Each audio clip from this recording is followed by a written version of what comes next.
morning. Welcome to the Solution Finders. Today I am here with Alessandra Amico-Jones.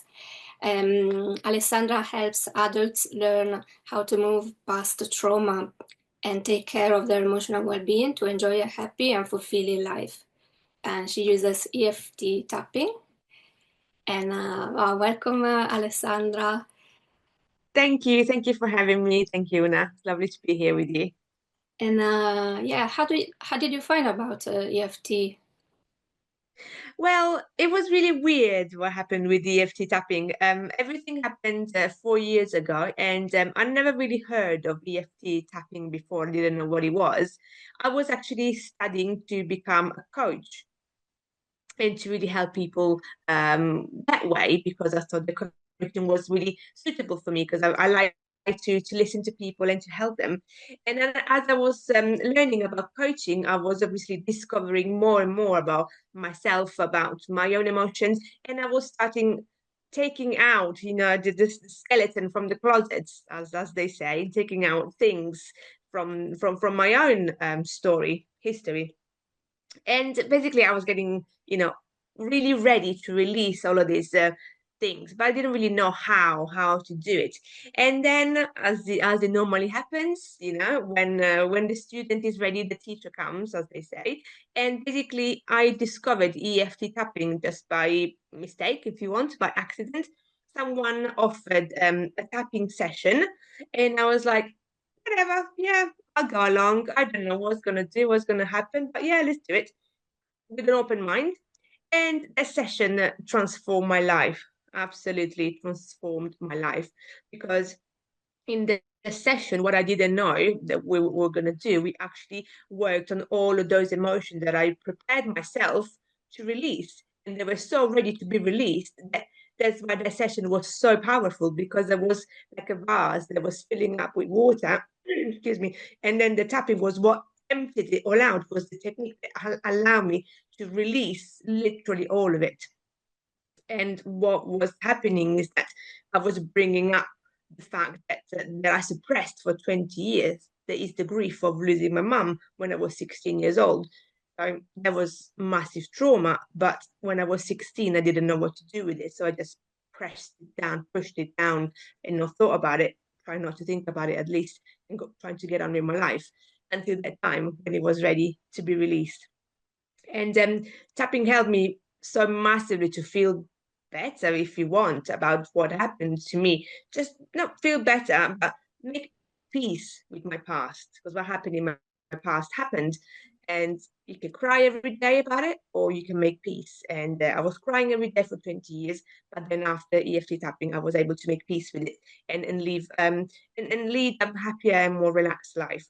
So that was so transformational for me, that one session, that I was like, wow, this is really something important. I want to learn more about this. I want to find out more about this technique. And that's basically what I did. I learned, I watched summits, interviews, read books, I've done all sorts. And then I decided to actually start getting a qualified practitioner. So I've done a first qualification that I wasn't very happy with, with the level that I've obtained. So I've done another qualification, this time with the EFT International, which is the highest company, if you want, that looks after EFT tapping. And after doing that qualification, I felt really ready. And then I started my own business and helping people. Yeah, that's great. And I had a session with you, and it was kind of the same for me. There was some release of Yeah. things that was ready to be released. Yes, absolutely. It is a really powerful technique that really helps a lot. And another thing that we have in common, like my mom died when I was 14, and for me as well, I like was more than 20 years. I was 26, 27 of I don't know, feeling numb, feeling like something was missing, uh, and being not knowing what to believe, like is she gone forever, or And I had some kind of release. Like I ended up in 2018 at an event with there was an artist and some kind of counselor, and we ended up in a circle of women bringing an object, and we were supposed to talk about the object for 3 minutes. Yeah. And I took something that belonged to my mom, Mhm. and I just had the time to say, "This belongs to my mom," and then I cried for the whole time. Oh, bless you. Because really, like, yeah, I was keeping it inside for all that time. Yeah. So I see yeah, what you mean, absolutely. Sometimes, those emotions and those feelings are there. They're just waiting for an opportunity to come out and to feel heard at the end of the day. So I think that situation with you was your emotion and your thing finally having a moment to show like, hi, here I am. yeah, And and then and then they show up. Yeah. Yeah. and then I was a mom. I was a mom of two. I had two small kids at that time. So really, in the last few years, I reviewed everything. Okay, my mom, I think she did this. She put me like in the nursery. So what am I going to do with my kids? So I was thinking about her quite a lot on trying to repeat what she did with me, or kind of or change it to say what I would do with my children. Absolutely, absolutely, yes. And actually, about children, you wrote a book called "The Magic Within You." That is, Yes. uh, and you're happy about I it. love it. Yes, I'm gonna quickly show it to you. That's Ah, my book. yeah. Oh, that's good. So it's called The Magic Within You, and it's a book that shows children and adults, obviously, and parents and anyone, how to actually do EFT tapping. So it's the story of Joy. So this is the main character. She's called Joy, and she's a normal, happy child. So any child can relate. And then something sad happens to Joy. So the story of Joy really is my own story, but in the children's book form. So something sad happens to Joy, so any child could relate that sad thing to a major thing that might have happened to them, or having an argument with their brothers or sister. They can all relate. They can all fit into that sad thing. That's why I kept it very general.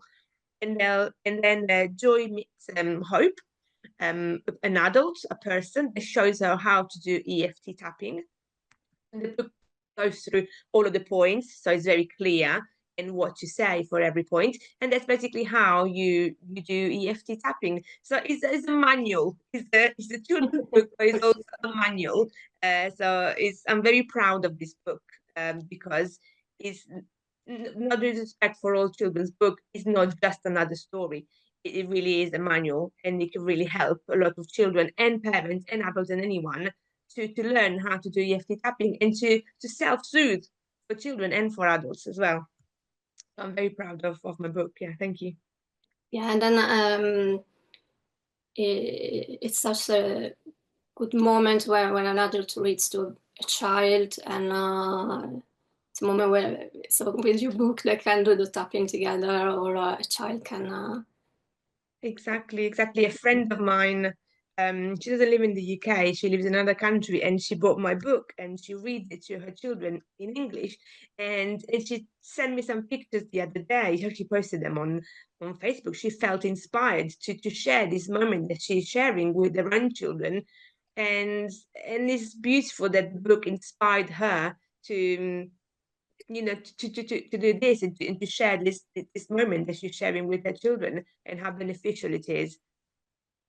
Yeah, and did you go to schools as well with the book? Yes, I do work with schools as well, with primary school mainly, because the book is aimed for primary school age children. Yeah, I've worked with several local schools. I'm actually going there this afternoon into a local school to have a group session with some of the children. Yeah, it's very rewarding work to teach these children this technique that it looks silly, just doing this, but it's actually so profound. And I'm so happy that I know I'm putting this little seed in their mind. And some of them might forget, some of them might not be interested, but some of them really hold on to it and treasure it. And I'm so happy that I will put the little seeds in and they can grow it and really create something that can really help them throughout their whole life. Yeah, and I think it's so important to learn as soon as possible to get overcome our emotions and um, come out of survival and things like that, because um, I think to a certain point we cannot try and do it on our own, but sometimes it's just the trauma that gets stored, and we act in certain ways because we have this trauma and we don't know how to do it. Like we could get really angry or really sad, and we don't know how to handle it. And some kids already don't know how to handle it. Exactly, exactly. The way we react to things that happen around us is human and is okay. You know, it's fine to get angry. Is a natural reaction.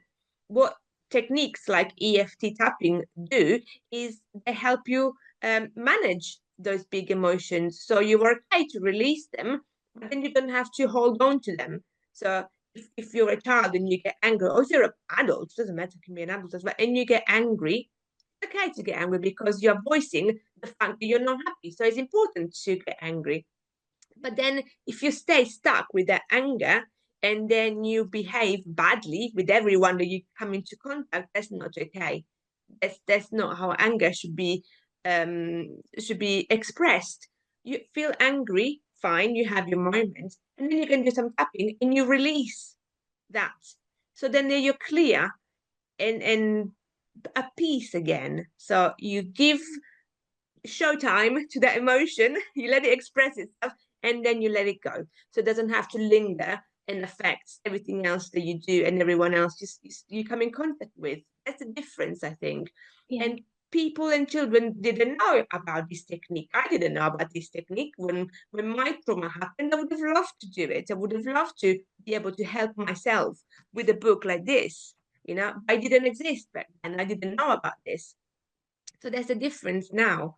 You know, we can do so much more for ourselves, for our kids than before. And we should really make treasure of these new things and this new availability to get information and help support or even just do it ourselves. Yeah, and actually all these things, like when um, um we don't release our anger, we don't release our grief, things like that may bring to disease later on. And actually that's what happened with me with my grief. Like looking back at my life, I like just a few months after my mom died, I had health problems, and it happened kind of regularly with other things that happen in my life. Just go like 6 months later, there's something health related that happened. So there's really like a reaction to that, and carrying the emotion, and that it transforms into some kind of disease. Yeah, absolutely, absolutely. You know, Western medicine treats the symptoms, treats the illness. You have a headache, right, take a tablet. You have pain in your knee, all right, put the cream on. What I found with like Oriental, West is oriented. yeah, like a Chinese medicine, because tapping is based on acupuncture. What they do, they look more at the cause or the problem. So as you said, okay, you're displaying these symptoms, this health issue. Okay, what happened before that might have brought you to this point? We don't do it very much here in our culture. We just look at what is going on in the moment. But other technique like tapping, like acupuncture, they look a little bit more at the root of the problem. And I think there's a better way of getting rid of the problem, not just treating the symptoms and fixing it there and then, because if you do that, you're never going to fix the root cause and the problem is going to represent itself until you cure it. Yeah, and then like you continue to live in that emotion, Yeah, and then yeah, after the tab, you have to continue to take the tablets or. exactly. And people don't really know that this is an issue. they think, oh, I'm going to take the tablet, I'm curing myself, because there's what they got us to believe. But unfortunately, it's not like that. It's deeper than that. You really have to take responsibility of what's going on in your life and go and look, what is it that has started all of these issues, all of these problems? Okay, it's that. Oh, it's really scary. Do I want to go there or do I not? Yeah. If I don't, I'm okay. I'm going to keep on taking the tablets, but I'm going to keep on staying bad. If I do take courage and really go and look at it, yes, it's going to be painful, but I'm going to conquer it, let's say, and then it will crumble. And then you'll be at peace, basically, and will feel free from it. Yeah, and actually that's what it means, right? It's EFT, emotional freedom technique. Exactly. Releasing from all of these things that have power over you. You don't know that you have more power than them. It's just realizing it. Yeah, well, and I seen in your Facebook that you were sharing about celebrities doing the tapping. Yeah, there's so many celebrities that are doing it.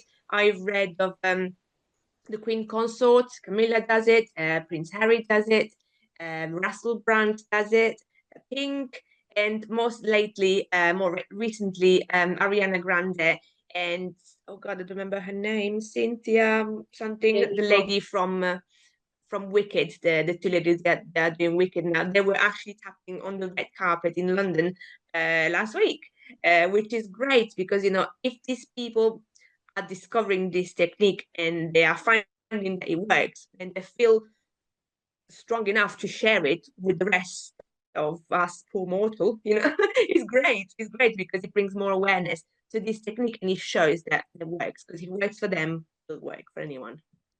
Yeah, and it's good that they show how they get better, because I see a little bit. I think I see a little bit of a documentary about Selena Gomez, Oh yeah, Selena Gomez, yeah. and I couldn't really watch it because it was really showing a lot her anxiety or her Really. and I was kind of waiting for the solution to that. Yeah, I know. And Sometimes, sorry. couldn't watch it. No, sometimes when I watch these things on TV, I'm like, oh, I wish I could just give them a ring and say, come and do some tapping with me. I'll help you with that. Maybe I Yeah, should. yeah, that's the thing in TV entertainment. There's quite a lot of showing the dysfunctional behaviors or the reactions, the anger reactions, the fear reactions, and then to some people that for some people that is normal, and and in a sense we get used to staying in those states of fear and anger and sadness Yeah. for a long time, and we don't realize how much that affects us. Yeah, exactly. And that makes me sad because there is so much that we could do. So when these big celebrities show techniques like tapping, it really makes me breathe. It is really a breath of fresh air, because I know that TV likes to propagate all of this killing this, murder this, and this happened, and this violence, and all these things to keep us, like, oh my God, this is such a horrible world we live in. But it doesn't necessarily have to be like that all the time. So when these big celebrities show technique like EFT tapping, some people might go, "Oh, what's this? Let me try," and then kind of they wake up from what they want us to believe. And it's not.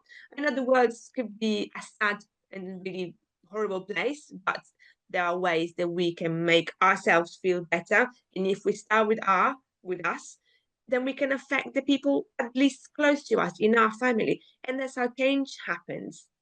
Yeah, Yeah, change happens one person and one family at the time. But you really need to start from somewhere. We need to believe that we can make this change, which we definitely can, yeah. 100%. No, I see for myself, like with all the work I do to overcome my emotions. I want to live in the past. Um, or at least, yeah, release and not carry all the time. The more I do that, the more I am happy and carefree with my family, and they are as well. And it really spread around.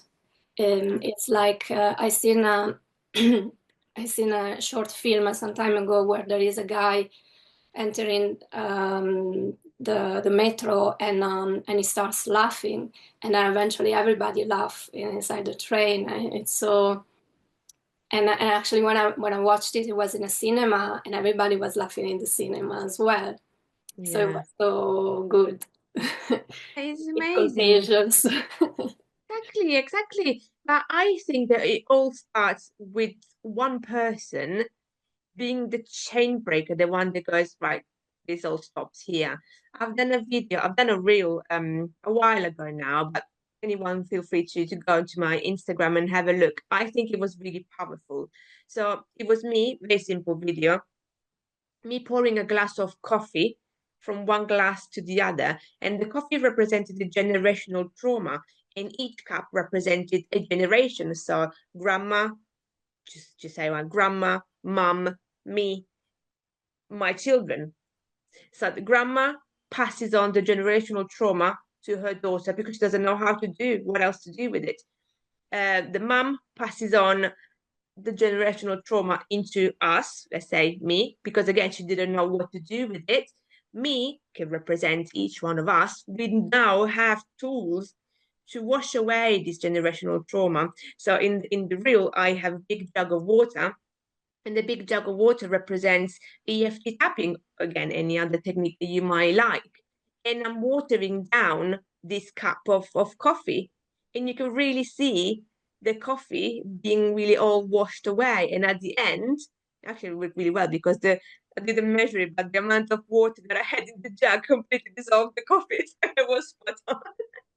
So by Um, the time I finished emptying all the jug of water in this glass, the glass was completely clear. And then I can pour a clear glass of water into my children, and that represents stopping the generational trauma.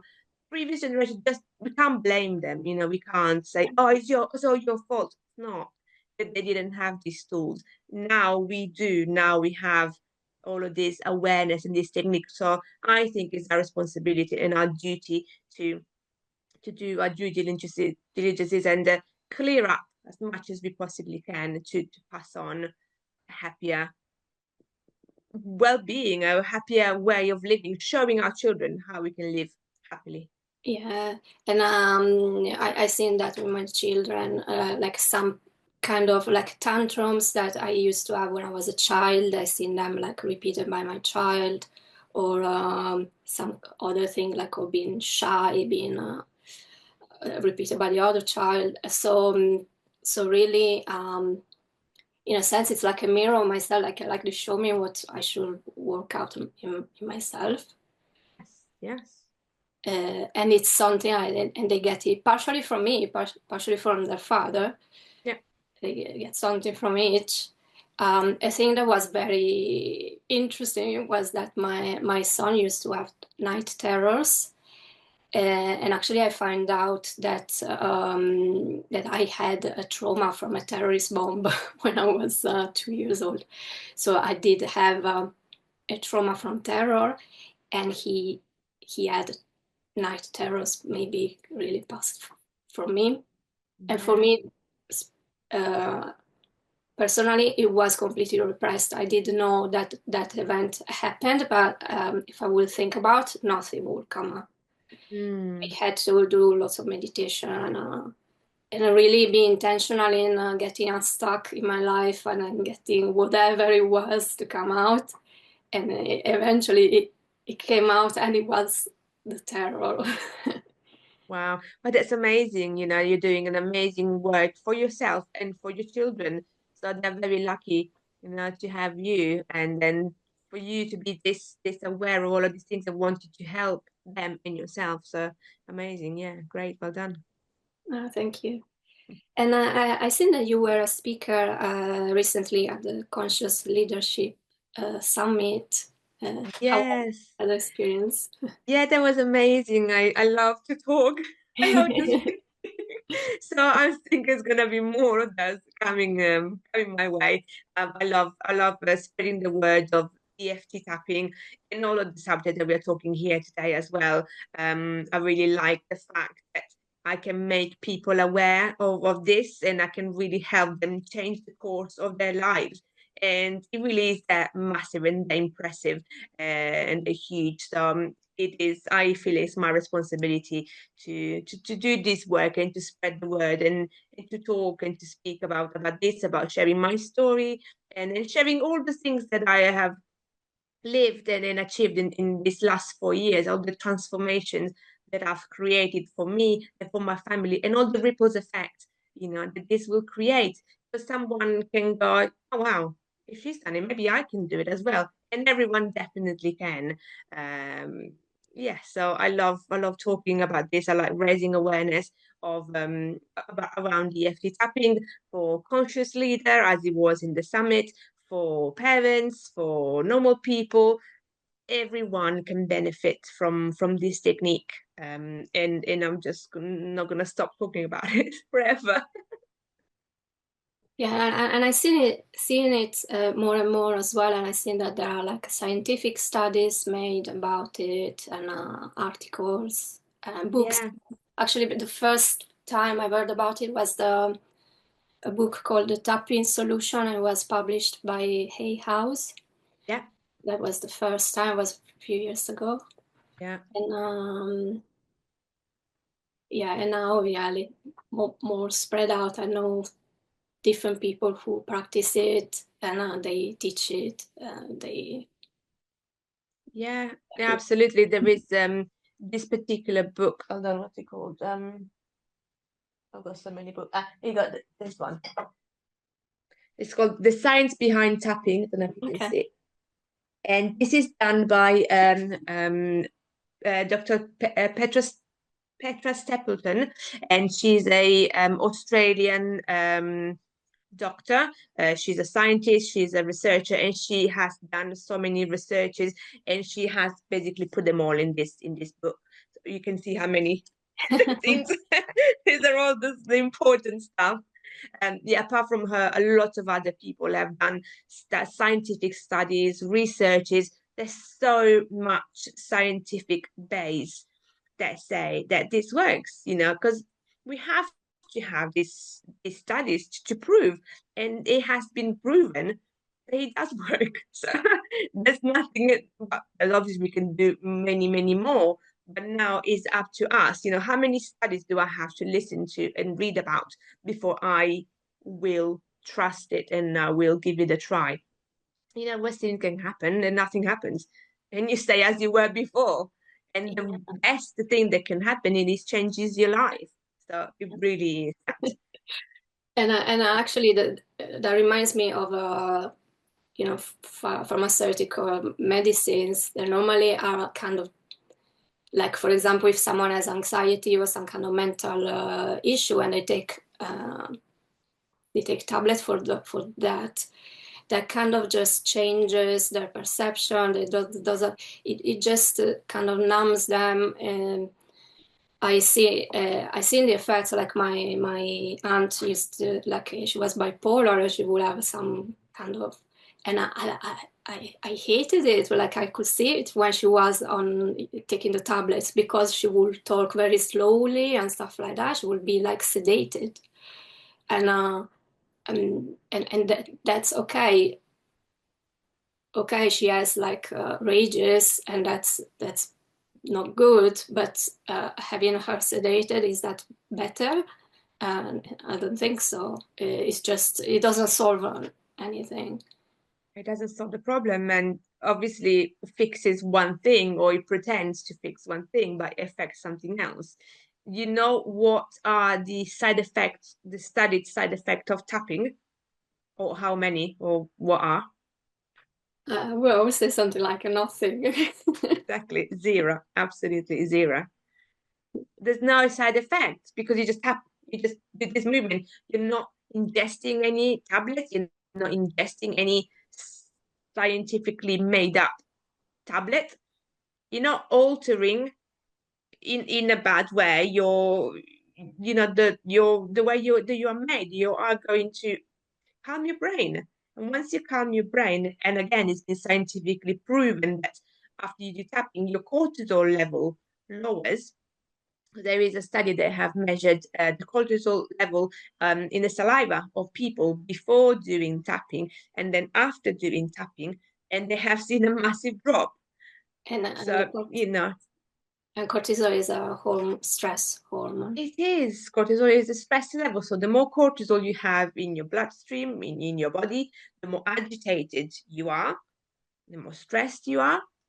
The less cortisol you have in your bloodstream, in your body, the more calm you are, the better you can find solutions around you. And that's what tapping helps you do, helps you lower your cortisol and find peace around you and find your own solution and see a solution. I find that myself. Sometimes I'm so, I do tapping, yes, but I also do get stressed and get agitated sometimes, and then I can't see the wood for the trees. I don't know if I'm saying it right.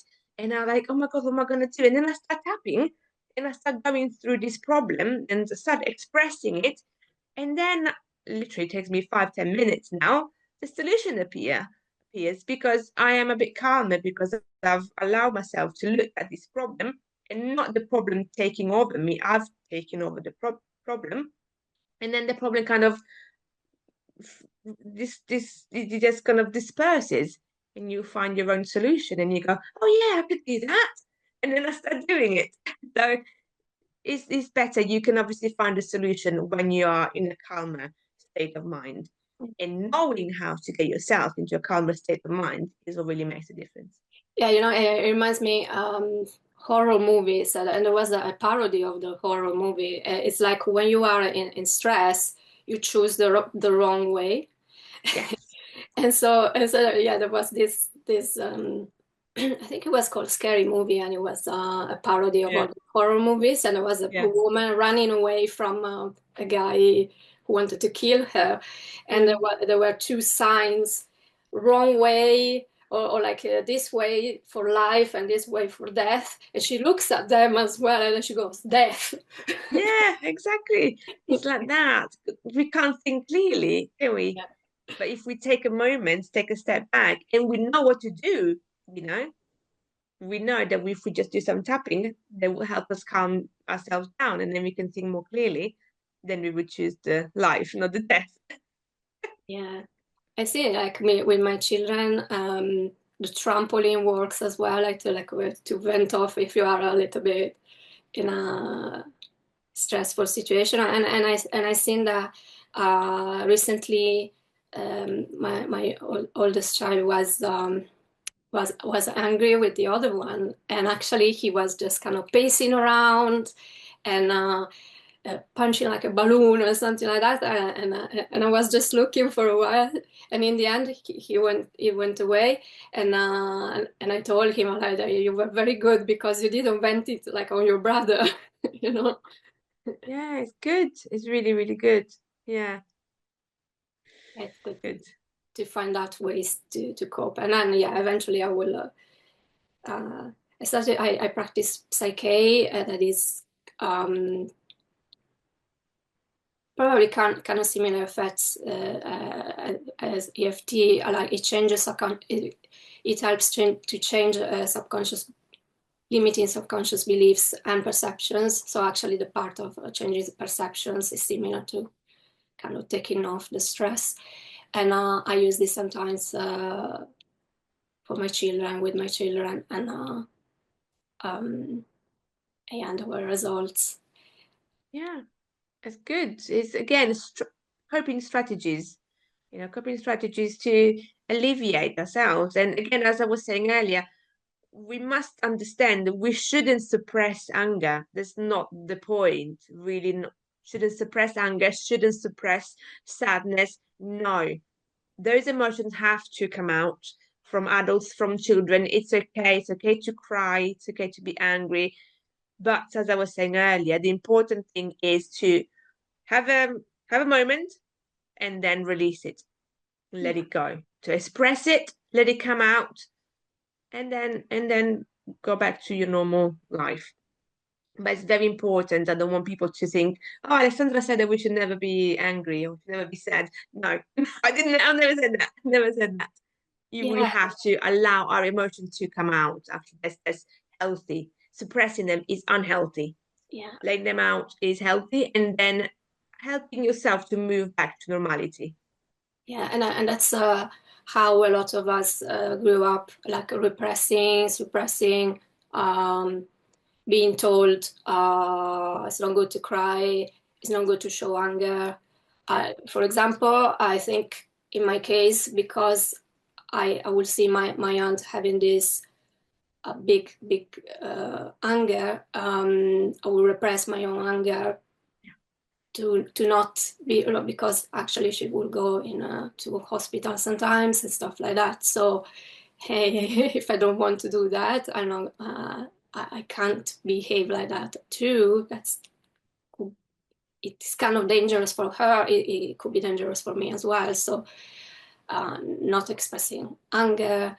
Um, and then like boys, they got it quite a lot. It's not okay to cry. Yeah.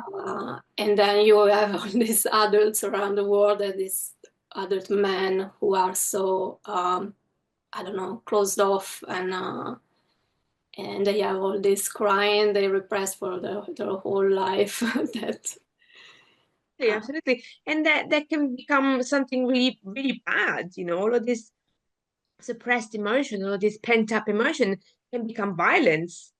yes, And then you have men and women behaving really, really badly because of all these emotions. They are stuck within them, and then at a certain point they explode. I'm not condoning violence, I'm not condoning anything, but it could be traced back to this kind of repressing the emotions, not allowing someone to express them in a healthy way.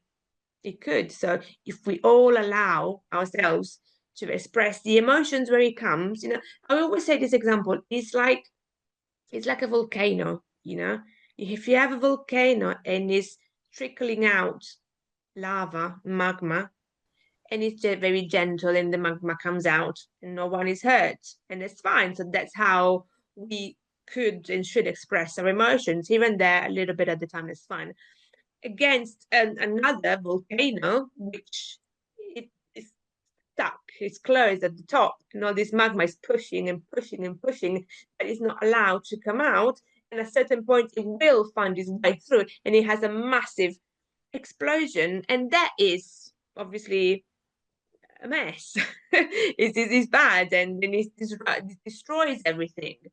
So that's the difference of allowing ourselves to welcome every emotion, and allowing ourselves to express all of the emotions against not expressing certain bad emotions. There's not bad or good emotions. All emotions are emotions, and have a message. And if you let them all out as and when they come out, it's not bad emotions. yeah, Um, we just let them out, and then we decide how to work after it. yeah. That reminds me a pattern I used to have with friends of every time there was something I didn't really like happening with a friend, I wouldn't say anything, so I would keep it. So that's the volcano building up. It's I was exactly the same. Yeah. yeah, instead of saying, hey, let's talk about what just happened, I would never do that. I would just think in my mind, oh, something happened, I didn't like that thing, but I'm not going to tell them. So I'm going just to keep it here. Ah, there was nothing. And then another one happens, and it builds up. And then in the end, there's just a fight, and the friendships ends at the first fight, because it's Yeah, a big one, because it's all a build up of different things. exactly. And if I know we can't go and change the past, but if you could go back and change the past, and when the first thing that you were not okay with happened, if you maybe would, and that happened to me as well, by the way, if we would have told the other person, hey, I didn't really like that thing, can you not do that anymore? Or this upsetted me for some reason, maybe they would have gone, oh, sorry, I'm so sorry. Maybe they didn't realize that that thing was so bad for us. Maybe they would have stopped doing it there and then, but because we didn't say it, they thought they was okay. So yeah, Yeah, and important. actually, there's something uh, I read this book a few years ago called "Breaking the Habit of Being Yourself" by Mm, Joe Dispenza, and it's uh, so for me it was a new concept. It talks about it says that we, we are addicted to emotions. So if you are addicted to resentment, you end up in this situation, these kind of situations. So you kind of subconsciously create more of these situations in your life. If you are addicted to shame, you find yourself in situations where you are ashamed. yes, Guilt, you find yourself in a situation where you feel guilty, uh, etc. So I really realized that for myself. Yeah, for example, continue a friendship when you resent. It's your addiction to resentment. Continue to meet that person, but at the same time thinking, I don't like this. They shouldn't have done that, and things like that. You are really just pumping up that resentment you have, and continuing to give the absolutely. hormones of stress to that. Yeah, and then also, if you think about it, if you are unhappy in a friendship, for example, but you haven't told the person, you are the one that keeps on suffering. Yeah. Yeah, the person is completely unaware. So it's counterproductive. Again, I've done it many times, but now when I think about it, I go, wow, I was the only one suffering. The other person, maybe they behave really badly, or maybe they say something bad, but because I haven't told them, they're not aware that that thing upsets me. So they're just carrying on, and probably they're doing it every time we meet. And who is suffering? Me. It's not fair. So we might as well stop that and start expressing the way we feel. And sometimes the other person will go, "Oh, sorry, I'm never gonna do that ever again," and that's it. And then we stop suffering, and probably we can even save that friendship, maybe. Yeah, yeah, it's always work in progress. Always a work in exactly. So again, as I was saying, this happened to me in the past. Now I realize I can see that now. Obviously, I can't change that, but when it happens again, I can stop it. Like something silly. To give you a silly example, yesterday I was just talking with my husband, and he said something in a way that he thought that it was funny. Like pronouncing something in a bit of a different way. It really bothered me. And I've noticed that he's done it before because he thought it was funny. But it really bothers me every time he's done it. And I've never said it until yesterday. I said, "Can you please don't say that like that? It really bothers me." And he was like, "Oh, okay." So hopefully he won't do it ever again. It's Yeah, not a massive ask, but it really bothered me.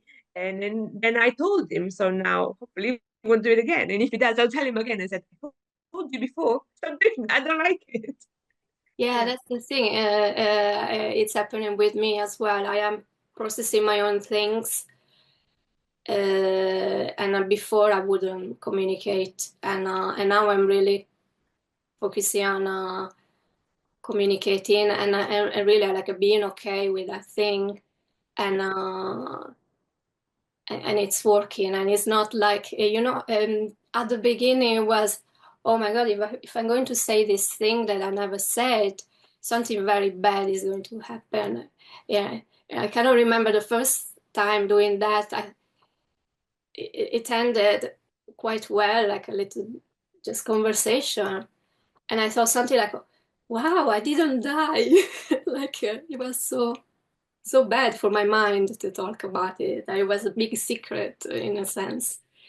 And when I said it, like, yeah, I think sometimes something my subconscious mind thought I will die if I will talk about that thing. And Course, but that's a yeah, trauma reaction. It's a yeah, trauma reaction. In your past, you might have expressed something similar, and maybe something bad did happen. uh, That's why your subconscious has learned that you should never talk about this thing. You should never speak up for yourself. And that's how you carried on. Again, you, me, everyone. That's how you carried on throughout your life until a certain point you think, hang on, Is this really true? Is it really that traumatic if I stand up for myself? And then when you realize, no, it's not, that's when you break the pattern. And then you live a happier, you more, how do I say it? You put yourself first, and you at least you give it a try. You said you gave it a try, and nothing really dramatic happened. So you go, oh, okay, maybe that thought that I had at the beginning is not that true. Maybe I can build on to this, and you will make yourself feel happier because you make yourself feel better, and you become your own priority, and you're more at peace. Yeah, it reminds me. I think I was in an internship, um, and my boss would call me. He decided to call me instead of with my first name, with my second name, and it was a name I never used. So I was like, I just allowed that because I was afraid to say no. My name is this one. But I allowed that, and I was so resentful. I was like, every time he would say that name, I would be, Yes. yeah, we'll have a knot here. But I didn't tell him. But then eventually, it ended up like that internship. But then recently, someone did the same in an email, and straight away I answered to the email, can you call me with this? Because like for kind of legal stuff, I put my second name in, and some people just pick up on that one because Una Mm, first name that for Italian, especially for Italians, is weird. yeah, So they kind of bypass it. Some people bypass it and goes to the second one, and I never use the second one. fair enough. Yeah, I think it's honoring what makes us feel good Yeah, and understanding that it's okay to pretend that from others, you yeah, know, to pretend to be to us. treated in a way that makes us feel good. And it's not good enough to be treated in a way that doesn't make us feel good. Yeah, yeah, and that. Yeah, that's the thing. Really, we have to learn, but sometimes we really have to learn to love ourselves and put ourselves first in a sense of take care of ourselves first. And like especially like it happened a lot with mothers, lots of that, and I seen that with my grandma, that she wouldn't care for herself. I know she would try to care properly for everyone, and she did it actually. She would sacrifice for others, but yeah, it looks like that your glass with a coffee, passing her own trauma to the next generation. Because I know that I picked up things about luck with money and other things from her.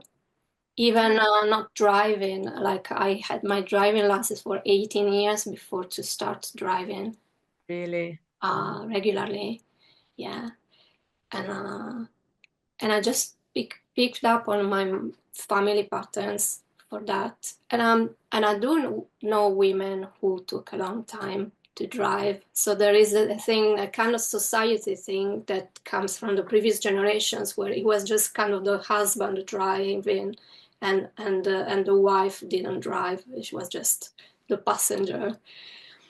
That was happened with my grandparents. Like my grandma didn't have the driving license, and that I think it was pretty common at that time. Um, but yeah, yeah, and there's lots of kind of programming for women, like in general, like that keep women in outside positions of leadership, and um, so things like yeah, I would like to talk about more as well because I think it's time to. So not really like go out, well, let's get all the power because that's kind of behaving in the same way as men did, like it's kind of going towards violence, and we can't go Yeah. there if we want to change things. Yeah. I think the sweet point is just for us as women to value ourselves enough to be happy and to be treated with dignity and then be happy within ourselves, you know. I don't pretend my husband or my children to uh, cook, clean, and tidy the house and hoover the floor, all of that whilst I stay there reading a book. No, it has to be equally done. So I do a part. I'm happy with that. Maybe today I've got a headache. Could you do that for me, please? Oh yes, of course. So then we're all happy, you know. It doesn't take much, I don't think, for everyone to be happy. Then if you want to be happier than me, then obviously, and then I suffer, then that's not okay. But you know, to finding that sweet spot, that balance where everyone is doing part, everyone is being polite and respectful with each other in a family, in the bigger society, that's fine. We should really find that sweet spot. And I don't think it's that difficult. I think everyone wants to make us think that it is, but really I believe it's not that difficult. As long as we know our value, we know what we are not tolerating, and we talk about that, then everyone is aware of that. And everyone can start moving forward and in a better way, in a more respectful way towards everyone else. It's just about breaking those old patterns and start speaking up and say, I don't like this. This is what I like. Let's work together and make that happen. Yeah, and that makes me think about because, for example, in school, what my experience was is, for example, when you go to eat lunch in school, it's all already prepared for you. You don't have to do anything. But actually, I've seen examples of Montessori schools or a kind of similar schools where actually the kids uh, prepare the table, and sometimes they prepare the food as well. So that's more like some family environments where the kids help in the kitchen and to prepare the table, to clean the table at the end. Um, so really, if we have that in the house and in the school, we have more of a thing. We don't have that old paradigm where it was the mom does everything and the other people just show up, they eat, and they go away. Yeah, yeah, Um, absolutely. Yeah. And again, it starts with someone at somewhere, at some point in the line deciding, I had enough of this, you know. I'm not the one, as a mum, I'm not the one that has to do everything. You got hands as well, you can help, you know. But someone has to start at some point. And I know that wasn't my mum, but it's okay, you know, it's fine. It was me. I started that. Now my son helped me because it's good as well for them, you know. Maybe I won't be here tomorrow. What they're gonna do, you know, if they don't know how to cook and look after themselves, what are they gonna do? You know, I found myself, you found yourself in a situation. I found myself in a situation. I was 16, and no one was there to cook for me anymore. Obviously, because my mom was gone like that from one day to the next. Luckily, I was well trained. Luckily, I knew how to cook. Luckily, I knew how to wash. But what if I was a boy? What if I was a that's 16-year-old boy? What on earth would I have done with my dad? What would he have done? We would have been completely powerless and even more distraught of what already happened in the situation because we wouldn't have been able to do anything for ourselves. You know, so it's a training for life, you know, for any situation, for children especially, you know, to teach them how to be, how to function, how to be in any situations. They don't need to depend from someone. They have to be self-sufficient. They can't depend from a mother and then from a wife. It's a bit yeah, boring, isn't it? yeah, and that's the problem. Then, and it can be the health problem. Like for example, my grandma was that kind of woman who, and actually she was working outside the house and she was doing everything inside the house as well. And she was kind of obsessive, like the house was super clean and the food was always ready, that kind of woman. But like one thing that really struck me, for example, is that she had problem with retina. I don't know so particularly she became the retina in the eye moved, and she became blind on one eye. She didn't even realize, so she had like her glasses broke, and she had to go and have a check to change Yeah. glasses. And when she had the check, it's when she realized that she wasn't seeing nothing in one eye. So that's how much she was not taking care of herself, you know, how much she was putting others before herself. And Mm. that's too extreme. And yeah, and like her favorite word was sacrifice, and I don't think that's a good word if you end up, in those extreme cases of Yeah. Another thing, I really think if we were to do this nowadays, we would rob the men, if you want, our children, our husbands, we would rob them of their power, of their own power of doing things. You know, when I see that, when my husband does things for me, it's really lovely. Sometimes I get angry and I say, I can do that, let me do it. I want to do it. So maybe it's the same if we keep on doing things for our husbands or our sons, we would never give them the opportunity of doing it themselves. So we would rob them of maybe the pleasure of cooking dinner. Maybe my son is a future cook, but he will never realize because I'm never giving him the opportunity of preparing a meal. Maybe he has this passion, but he can't explore it because I always prepare everything for him. So he will never explore this passion, and he will never become the cook that maybe he's destined to become. Who knows? So we're robbing them of something. And again, it's not fair. It's not fair for us because we have to do the thing, and not fair for them either because they could discover something that they're passionate about. yeah. Yeah, and I realize that's the thing is that like we kind of have the program of okay, I'm a mom now, so I'm going to do what I learned from my mom, from my grandma. Um, so kind of subconsciously I'm going to do that, and like for me, there was that thing of doing everything for everyone, and actually I realized that. With my ex-partner, that I was doing everything for the children and with the children, and thanks to splitting up, uh, he started to do things with them. For example, giving them a bath, and things like that. So in a sense, getting back to getting some of those experiences that if you don't have them when they are children, you will not have them, you will never have them. So, but yeah, that's that kind of programming. So you just do it. And then if you don't really look into it, you don't realize that you're doing it. Like, I am the mom, I'm doing everything for my children. And then, yeah, you end up with your adult child who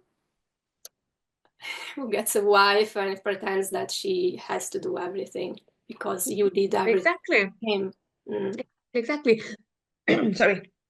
My dad said something recently. He said to me, really made me think. He said, I don't remember anything from when you and your brother were little because I was always at work.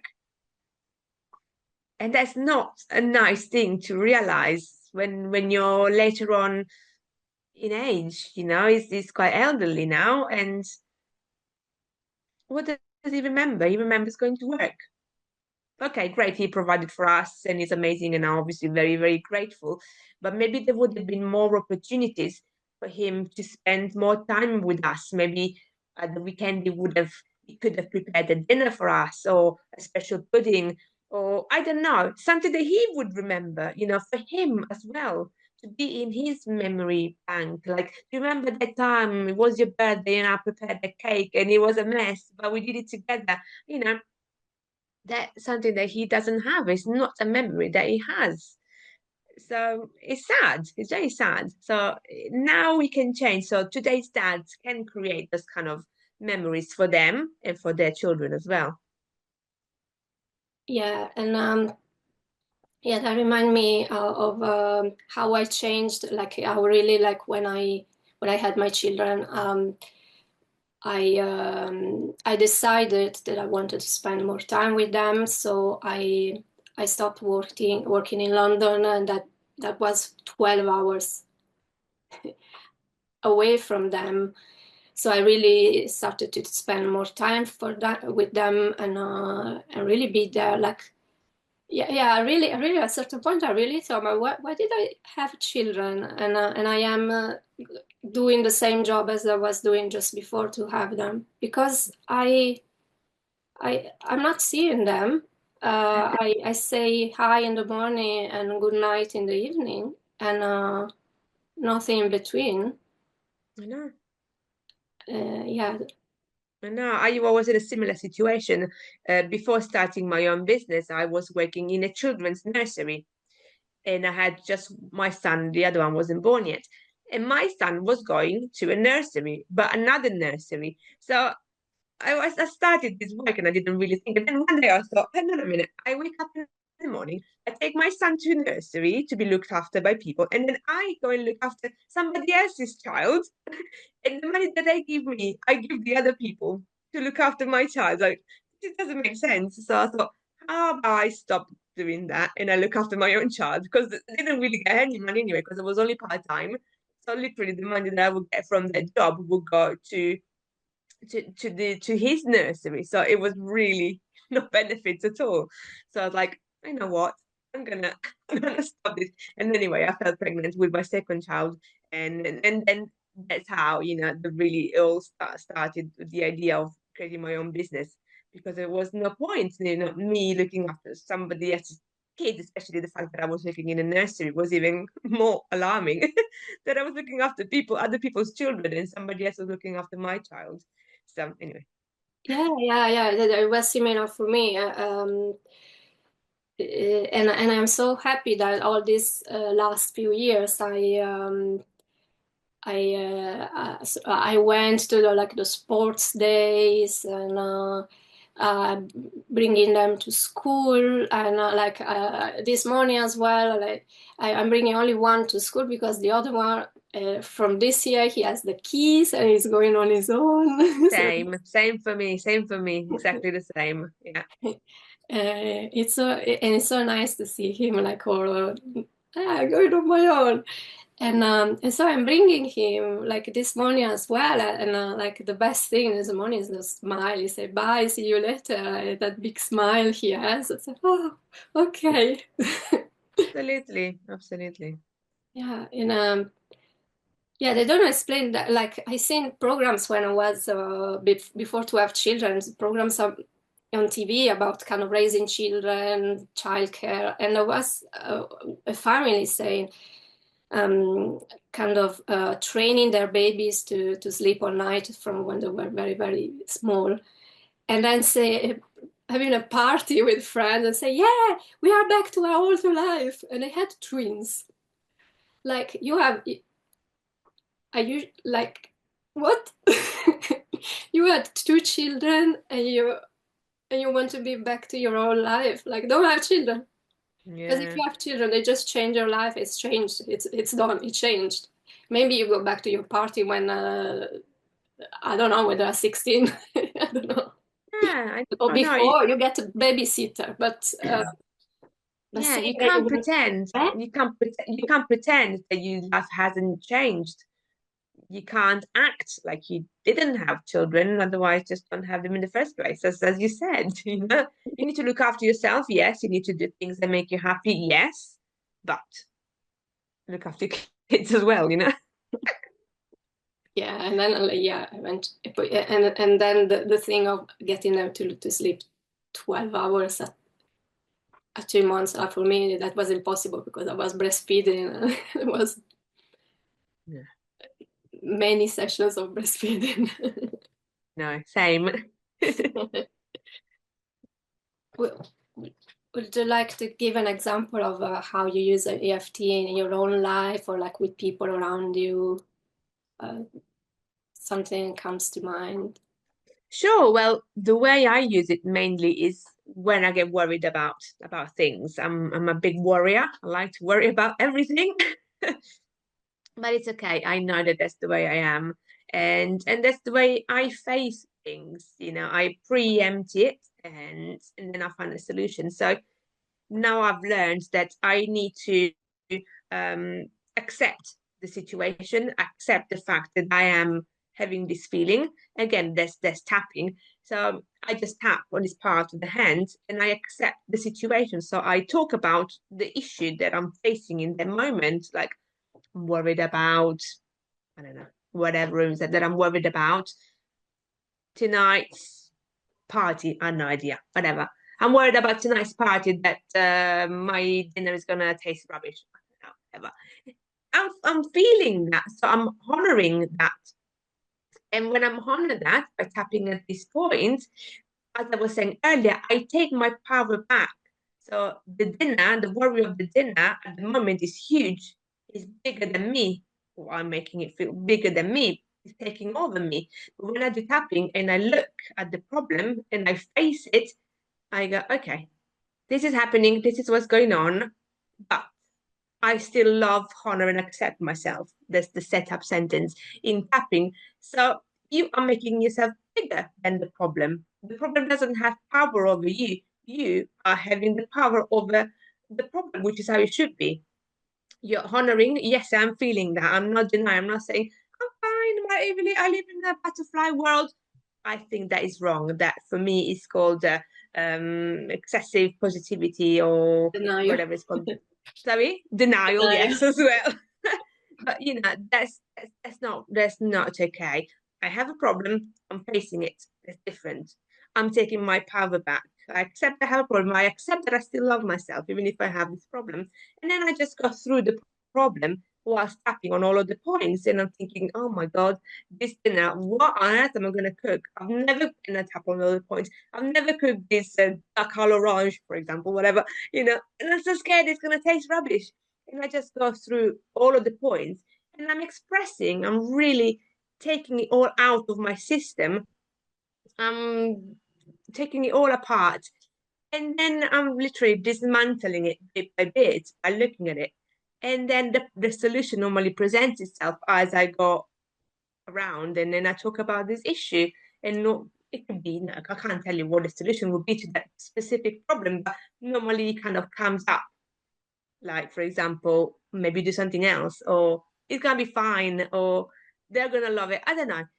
But then you end up feeling better because if you think about what tapping does to our body, it lowers the cortisol level. So at the beginning, when I'm starting, my cortisol is up here, and once I'm lowering and I can't see the solution, once I'm doing tapping, I lower this stress level, and then I can see more clearly and I can find my own solution and then I feel better. So yeah, that's how I normally use tapping for myself. And obviously from there, everyone else, my children, my clients, anyone that wants my help and support is always looking at the problem, not being scared. I know it's a big take and a big ask, not being scared of the thing that scares you the most. I know it's difficult, but once you have the strength to do that, then you can overcome it. And there's only better things on the other side. Your peace of mind, first of all, the most important thing, your peace of mind.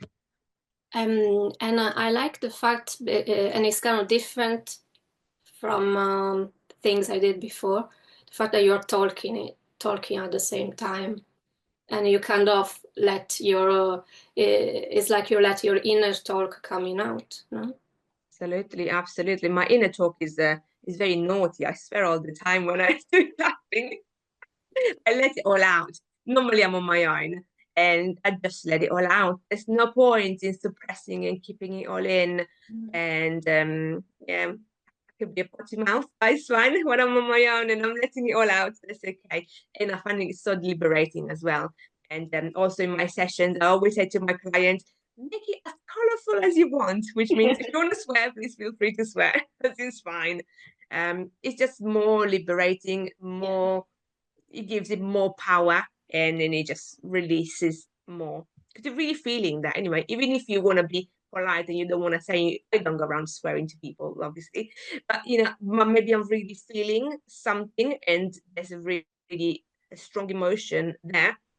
When I'm alone and I'm tapping around it, I can let it go and I can use strong words because it's a strong feeling. So that's okay, and it's allowed. And once it's out, Yeah. in the ether, it's gone. Yeah, that's the thing. It's like a detachment. You don't yeah, I think that was the fear with me. If I say these kind of words, like I am this angry person who says this word, I don't want to be this. So I kind of stopped saying them, stopped thinking them, uh, or having that internal dialogue that one starts to say, I hate this thing, and the other one says, you shouldn't hate that thing, you shouldn't be angry. And there's like internal dialogue that Yeah, you get stuck there in your head overthinking. absolutely, absolutely. And a little suggestion, if that ever happens to anyone who's listening or to you, you can voice those two things whilst you've Mm. been tapping. And that's amazing. It's a really simple way of letting it all out and not keeping it all inside. So, you could do your little angel and your little devil voices whilst you tap. It's great. It's brilliant. I think I did it. I did it talking with someone. Like I was like a little bit angry with someone, and so I said, okay, let's try to let it all out because here I don't want to keep it inside here and going. Yeah, absolutely, absolutely. Out, all out, loud. There's I don't know if you guys, if you watch Shrek, but there's a part that says, um, out is better than in, or related to something else, which I'm not going to say now. But yeah, better out than in. Yeah, as Shrek says to Fiona, better out than in, isn't it, Fiona? So that's for the emotions as well. Yeah, that's great. It was great conversation. Thank you Yeah, very much. yeah, it was lovely. Thank you. In my website, you can find a new free document you can download. It's called Beliefs That Support Us for the Life We Want. And it's a list of 6 limiting beliefs that we can transform in supporting beliefs. And then an example is something that happened just this week. And this is my son, who is 8, who was saying, I'm so unlucky because he will lose when he was playing video games with his brother. So I I facilitated a psyche balance with him when we installed the new supporting beliefs, I am lucky. And the same evening, just a few hours after this, he came to me all happy and he said, I won 3 matches today in the video game. So actually, children are a very good example on how balancing with psyche and changing the subconscious beliefs can really, we can really see results very quickly. And that was really heartwarming for me to see him happy and feeling lucky. So you can download the free document from my website. The link is below. I hope you enjoyed this episode. If you like this content, please subscribe, comment, like, and I'll see you next time.